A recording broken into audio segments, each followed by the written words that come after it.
போகி பண்டிகையை முன்னிட்டு தளபதி விஜய் அவர்கள் நடித்த மாஸ்டர் திரைப்படம் உலகமெங்கும் வெற்றிகரமாக இன்று திரையிடப்பட்டுள்ளது. முதற்கண் இந்த கோவிட்-19 கொரோனா காலத்தில் கடந்த 9 மாத காலங்களாக திரையுலகம் மட்டுமல்லாமல் தமிழகம் முழுவதும் முடங்கி கிடந்த நேரத்தில், அனைத்து தொழில்களும் முடங்கி கிடந்த நேரத்தில் இந்த திரையுலகரையும் திரையுலக மக்களையும் திரைப்பட ஊழியர்களையும் மீட்டெடுக்கும் வகையில் தளபதி அவர்கள் 2020 ஏப்ரல் மாதமே இந்த படம் வெளியாக வேண்டியது. திரையில் மட்டுமே வெளியிட வேண்டும் என்ற ஒரே எண்ணத்துடன் ஒரு பெரிய கார்ப்பரேட் நிறுவனம் இப்படத்தை பெரிய விலைக்கு கேட்டும் கூட தளபதி அவர்கள் கொடுக்காமல் இதை திரையிலே வெளியிட வேண்டும் என்று எண்ணி அதற்குண்டான முயற்சியிலும் எடுத்து மாண்புமிகு முதல்வர் முதலமைச்சர் எடப்பாடி பழனிசாமி அவர்களை சந்தித்து இந்த படத்தை திரையில் வெளியிட உதவி செய்யுமாறு கேட்டுக்கொண்டார். அதன் அடிப்படையில் இன்று தமிழகத்தில் மட்டும் 800 திரையரங்குகளுக்கு மேல் இந்த படம் வெளியாகி சிறந்த முறையில் நடைபெற்றுக் கொண்டிருக்கிறது. இந்த காலகட்டத்தில் நாங்கள் தமிழக முதல்வருக்கும் அமைச்சர்களுக்கும் எங்களது நன்றிகளை தெரிவித்துக் கொள்கிறேன்.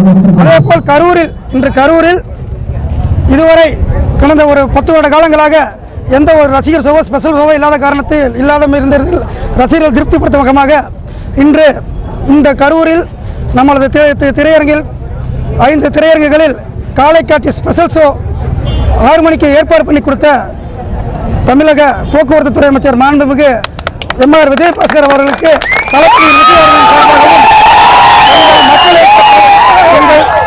கரூர் மாவட்ட மக்கள் இயக்கம் சார்பாக இந்த நேரத்தில் நன்றி சொல்ல கடமைப்பட்டிருக்கிறேன். மற்றபடி தளபதி அவர்களின் படம் மாஸ்டர் படம் அடுத்த லெவலுக்கு தளபதியை கொண்டு போயிருக்கு.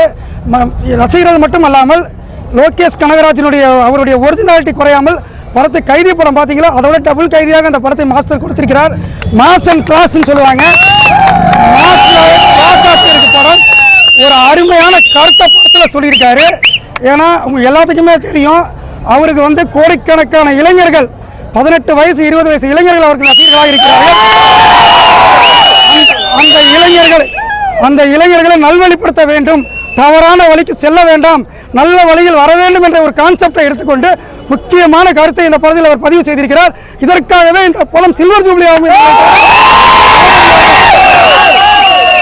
இது போன்ற பல படங்களை தளபதி அவர்கள் தமிழக மக்களுக்கும் எங்களுக்கும் கொடுத்து எங்களை அடுத்த கட்டத்திற்கும் தளபதி அவர்கள் அடுத்த கட்டத்திற்கு செல்ல வேண்டும் என்று எங்கள் கரூர் மாவட்ட தலைமையின் சார்பாகவும் அனைத்து மக்கள் இயக்க நண்பர்கள் சார்பாகவும் கேட்டுக்கொண்டு இந்த பத்திரிகை நண்பர்களுக்கும் காவல்துறை நண்பர்களுக்கும் அனைவருக்கும் எங்கள் மக்கள் இயக்கத்தின் சார்பாக நன்றியை தெரிவித்துக் கொள்கிறேன். நன்றி, வணக்கம்.